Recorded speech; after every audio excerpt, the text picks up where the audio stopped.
Hello from the Viva Stadium. Ireland have beaten France by 19 points to 9. Welcome to the left wing in association with our linguist Luke Fitzgerald here. Luke, a good night for Ireland. Yeah, it was a great night. I thought that the lads delivered on a lot of the things that we expected them to deliver on. I thought the kicking game was excellent. I thought UJ actually kind of covered up a lot of the areas I expected us to kick to. He was a good guy to bring in instead of Akatawa. But we still were able to expose him. Some great kicking from the halfbacks, some great chasing, some great pressure on. I thought, we probably could have been a little bit more clinical. But I thought the intent was brilliant. And that was probably what won us the game in the end. We decided to hang on to the ball. We kicked to the corners. We took the extra scrum which led to the try. Which, normally you might have gone for goal there. And I thought that attacking intent was the reason we looked so dominant towards that kind of 50-60 minutes that we were talking about. And I think, that was probably what led to us looking so dominant towards the end and finishing in their 22. So, great performance from the guys, and really looking forward to Cardiff now. I thought it was quite a slow start. They got off, a couple of mistakes. Johnny Sexton kicked the touch. Now it was fairly, out in the full, fairly understandable given he hasn't played for so long. But they kind of arrested that. Unlike Murrayfield, France didn't get to do too much damage. It was only 6-0, and they pulled it back in, and they just took control around 20 minutes, and they never really relinquished it. Yeah, absolutely. And I thought a big part of that was, goes back to what we were talking about earlier on, is that the attacking intent. They decided to keep the ball in hand. They decided to attack France. I don't know whether that was a ploy to get the bonus point. I think probably not. I think they decided that they might be the fitter team and that they were going to try and take them on that way. And I think it probably paid dividends a little bit later in the game. I think that probably is a little bit to do with what you're suggesting, is that they arrested the French, any kind of French threat, and took control of the game after about 20 minutes. But I think some of the intent was probably the reason why I felt anyway that we were able to be so dominant in that second half. I know Paddy Jackson's done a good job while covering for him, but Johnny Sexton came back today and showed everyone just why Joe Schmidt trusts him so much, why he comes back into the team despite what Paddy's done. He was really excellent. He was outstanding, and he was brilliant in defence.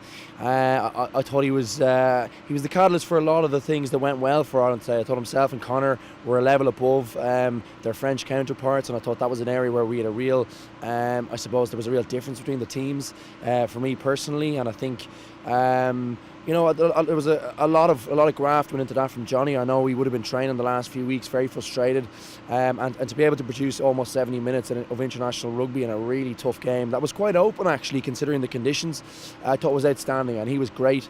To touch on Paddy Jackson, I thought he was great when he came on. Very encouraging. It's a strong part of the team now. I think the gap between those two guys is closing. And I was delighted for him to get the kick as well. Paddy looked very assured over it. I still think Johnny was the right guy to pick. I thought Joe was justified in that. I thought the drop goal was probably a really, really reflective of that. That was world class. That was a real touch of class, and I think I was delighted to see Johnny back on the pitch. Hopefully he gets on the pitch for the next day. We hope he's not injured, or we don't know what that injury is, or if he is injured.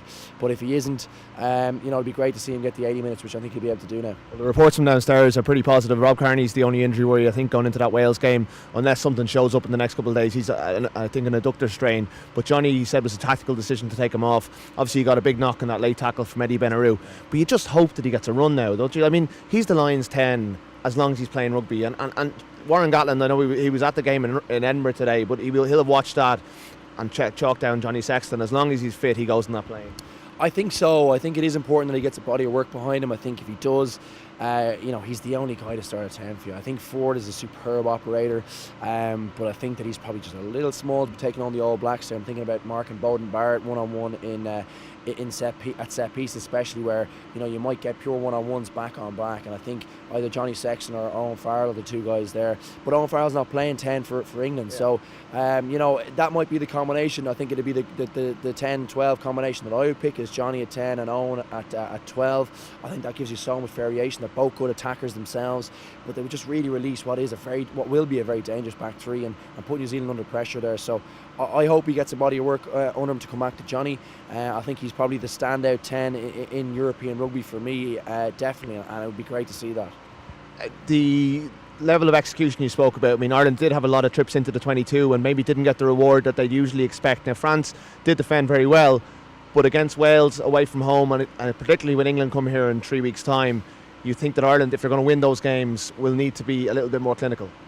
Yeah, I think so. I think they probably could be a little bit more patient. I thought they had them on the rocks there, or sorry, on the ropes, in the 22 in the second half, and they had a knock on, which led to a French break, and probably released the kind of pressure valve a little bit on the French team. I thought they looked like they were ready to go there, and we might have kicked on and got another try afterwards if we'd held on to the ball there. But I thought we were excellent, and I think it probably would be.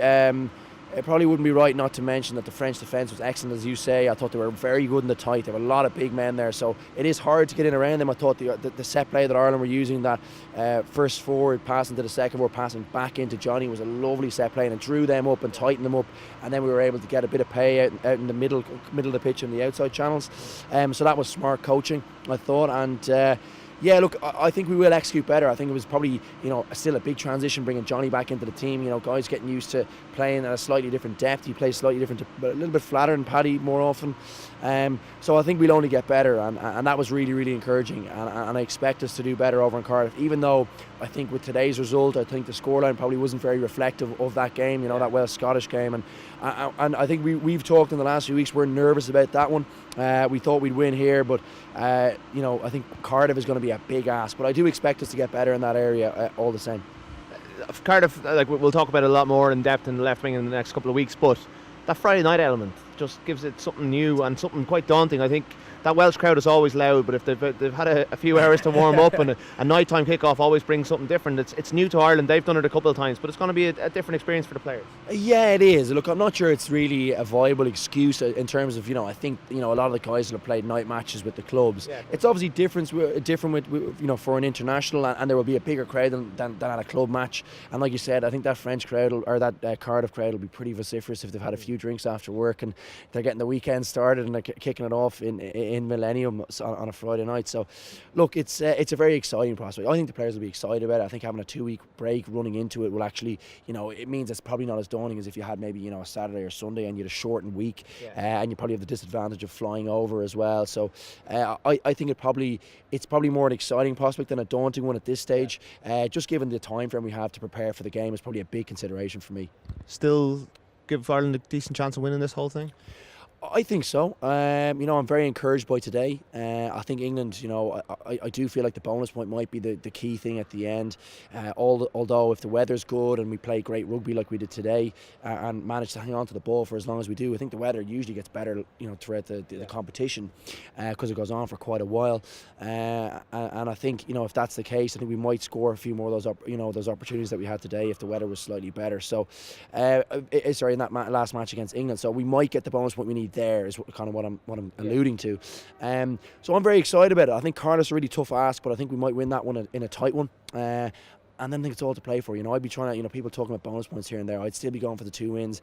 Scotland were good today. They seem to be able to eke out a couple of results, which they haven't been able to do recently. Or in recent years. So, that's still a tricky one for England. I had them nailed on as 2 bonus points. That might not be the case if Scotland keep going the way they're going, but more than likely I think that it probably will be 2 bonus points for them. I think they look really strong. But over in the Aviva, Paddy's Day weekend, nothing better than to spoil their party, as I'm sure every Irish person will know. So very exciting prospect. I think we'll be in with a shout in the last weekend, and if we are in front of the Aviva, we've every chance. It's going to be some occasion here in 3 weeks' time. Ireland's break for a week now. They've a week of training, come back for Cardiff on Friday week, and then back here for the Aviva for the big grand finale. Join us during the week when we dissect the game between Ireland and France this weekend, and start looking forward to that big clash in Cardiff. Thanks for joining us.